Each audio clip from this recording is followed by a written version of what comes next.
Good day, everybody. This is Latrice, one of your favorite people in the whole wide world next to everybody else that you know. So get excited. In this video, we are going to talk about two things. The first one is how you can subconsciously start to teach your children about investing. The second one is I'm going to share my own personal story about how my mentor subconsciously taught me how to do something, which is how I got the idea to teach you number one. So let's get started. Okay, so here's the quick background story. And this is again regarding number one. So for the record, I don't have any biological children. I have a goddaughter. And for me, I pour into her as much as I can from what I understand, right?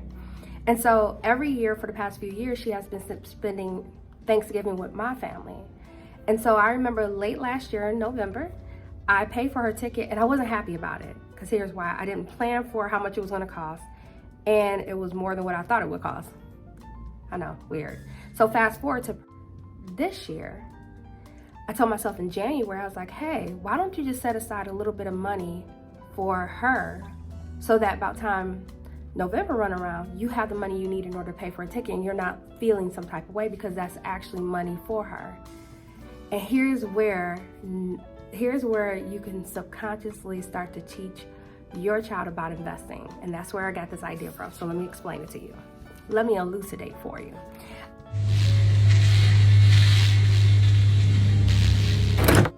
That's a word I just learned.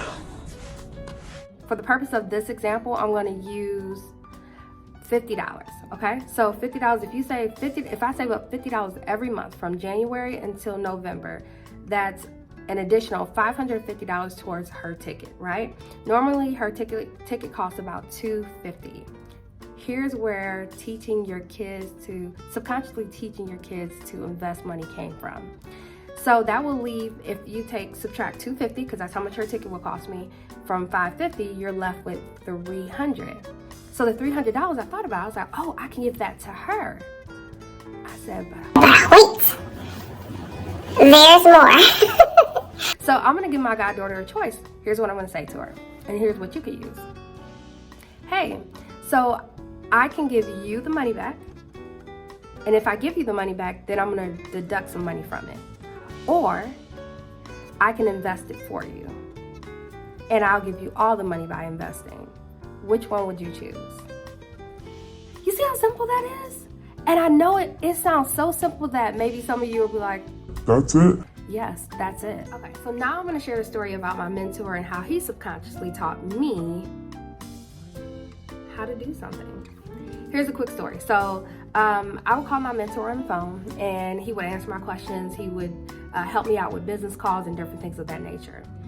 And there were times he didn't pick up in the moment and I would leave him a voicemail. But with that being said, he would call me back maybe a few minutes later and answer, and then I would say, oh, well, I called you because of this, and that he would answer my question. Well, it wasn't until like a day or two later, he would call me back and say, hey, I received your voicemail, so I'm calling you back. And I was like, Mr. let's say for this example, Mr. Smith, I was like, well, you actually called me back already about that the same day, and we already talked about it. He was like, oh, okay, sorry about that, ma'am. That's it. He did that over and over and over again, and finally one day I said, let me look through my phone. Because I get that I didn't explain it. Here's why that was so unique to me. It's because I noticed that the most important thing to him was that he got back to me. So even when he heard a voicemail, a couple of days later, he made sure he called me back. Well, a light bulb went off in my mind, and I said, well, who have I not responded to that was waiting for a call back from me? So I went through my text messages and I saw a few different text messages where maybe months ago where I'm pretty sure I had the intention to respond, but I didn't. So I would respond, say, hey, please excuse the delay. And I would answer their question or just respond to them in general. And people were blown away. Oh my goodness, thank you so much for remembering to check in and blah, blah. Thank you so much for responding. I know it's a long time, but we do appreciate it.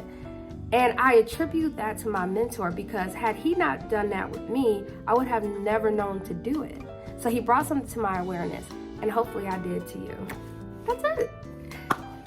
As always, it has been a pleasure to connect with you today. Don't forget to like, comment, share, and subscribe. And don't forget to hit that notification bell. Thank you. Bye.